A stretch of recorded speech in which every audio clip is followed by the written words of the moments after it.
What's up, everybody? Ghost Gamer here, and today we're going to be rocking out a review of The Evil Within. Now, quite frankly, I've been waiting for this damn game for quite some time, ever since I first caught wind of Bethesda making this game, and quite frankly, as soon as I saw the original game footage release, it kind of pushed me even more to want the game, quite frankly. That's what it's supposed to do, and it succeeded. But now we're going to sit down and do a review about it, because I've been playing the crap out of it for the last few days, and now that, although I haven't beat it quite yet, I feel that I'm very close to the end and have more than enough information about the game to give it a honest and straightforward review. So let's get started with that. I will say this is a relatively gory game. If you haven't, for some reason, seen the previews or caught wind of it in any way, shape, or form on the internet or on TV or what have you, it is a gory game. So if you are a person that is relatively weak-stomached, I would suggest that you either A, don't play it, or B, what I really suggest, pretty much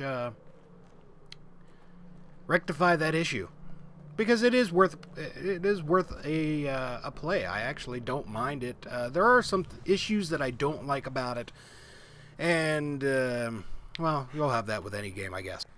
Now, I am playing this on PC. I played a couple hours on a console, but most of my time playing this game has been on PC. Now, I'm not going to sit here and complain about there being issues with this or that. Graphics-wise, it's not too graphics demanding, at least as far as I'm concerned. I haven't had any issues as far as graphics is concerned. However, I do find that it is poorly ported when it comes to PC. I actually think that it was most likely engineered towards next gen consoles, rather, and PC was just a way to smother the market, I guess you will, with as many opportunities for gamers out there as, you know, to get a hold of this, which is fine and dandy, but they could have taken some extra time to get a good port on PC. Now, with this game, I love the survival horror genre. I really do. It's one of those things that has appealed for me for quite some time. But as far as I'm concerned, it kind of lacks some of the emotional elements that bond you with your character and some of the other characters. It has a void in that aspect. For those of you who have played Last of Us, and I'm sure that there's somebody on here that's going to argue this, but I felt more emotionally drawn and linked to the characters in Last of Us than I do with The Evil Within. That is somewhat of a problem. It could be overlooked by some, but quite frankly, that's something that I actually enjoy. I like being immersed. I like having specific reasons where I am just drawn to that character, and I will do absolutely anything to make sure that I get through the game and I get through it alive. This, although it has elements to it, it could have been more it could have been more stressed, if you will, a larger impact in that emphasis. There are people out there that will complain about the cinematic bars in the video game. Quite frankly, it didn't bother me whatsoever. I'm used to it. Yes, it's robbing you of some of your real estate in the video game, but honestly, if that's your big bitch and gripe and complain about this game, get a life, because quite frankly, the more you play, well, unless you have a very small monitor, in which, in that case, you need to upgrade, buddy.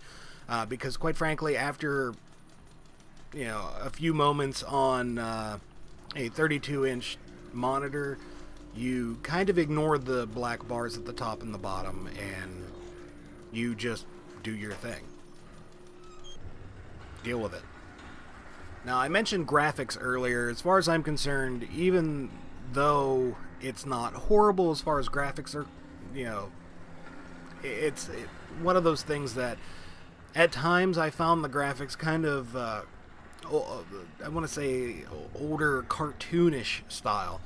And you'll see that in places here and there. It's not continuous throughout the entire thing.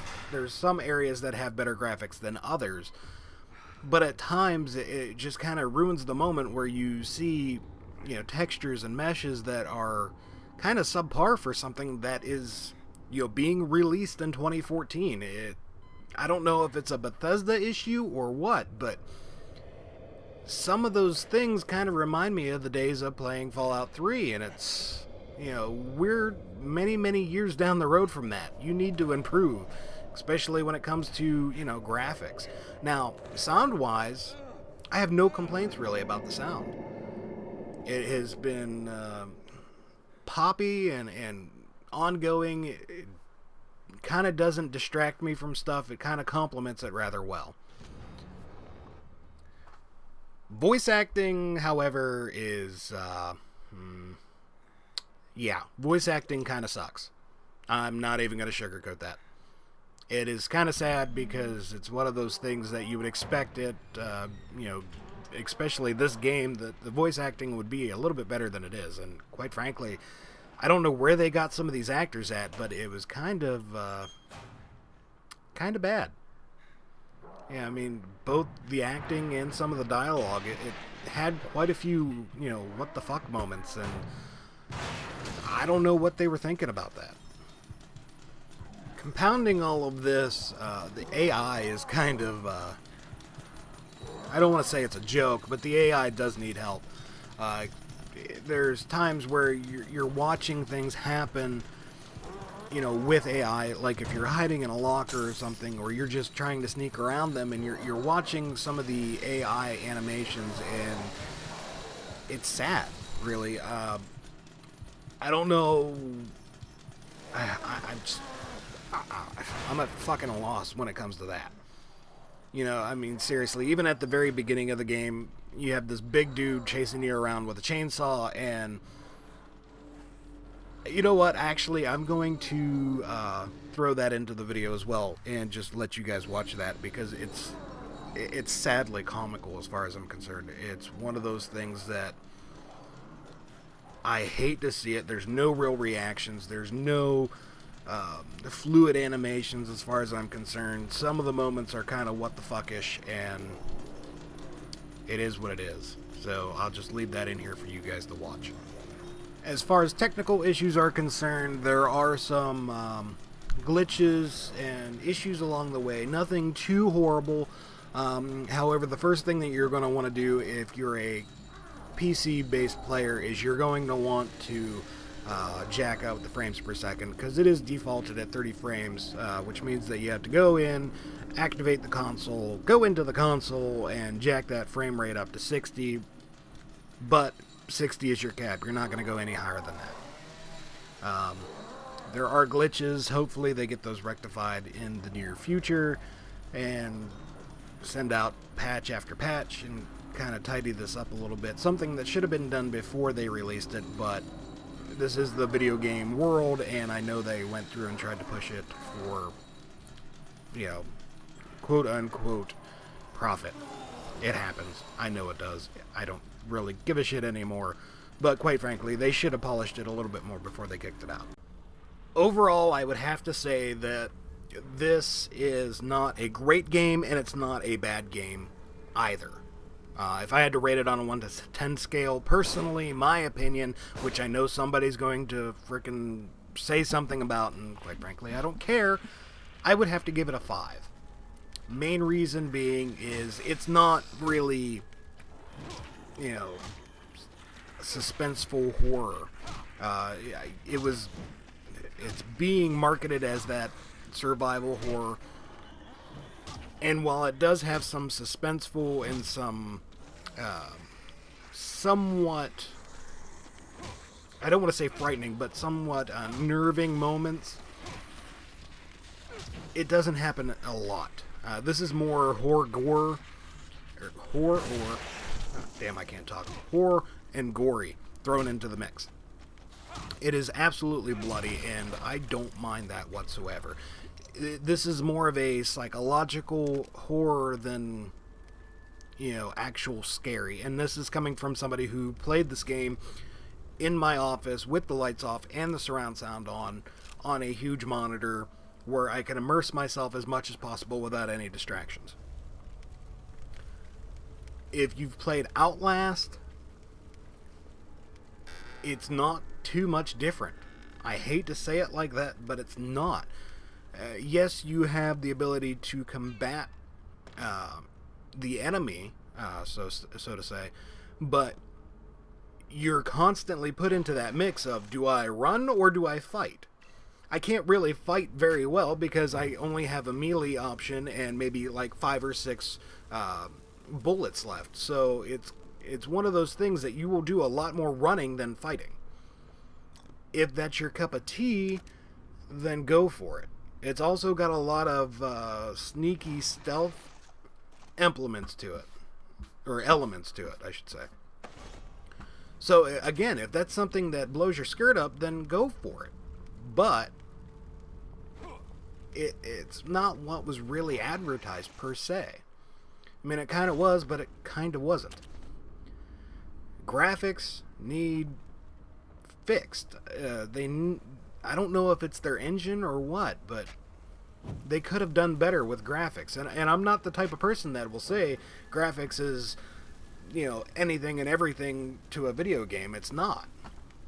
But when you compound that with a storyline that doesn't pull you in as much as it should, horrible voice acting, well, bad voice acting, I should say, bad dialogue, the controls on a computer are really iffy if you're using keyboard and mouse. Not iffy, but they're just kind of weird. There's something with it that is not quite right. Using the Xbox One controller did a lot better as far as I was concerned than the keyboard mouse.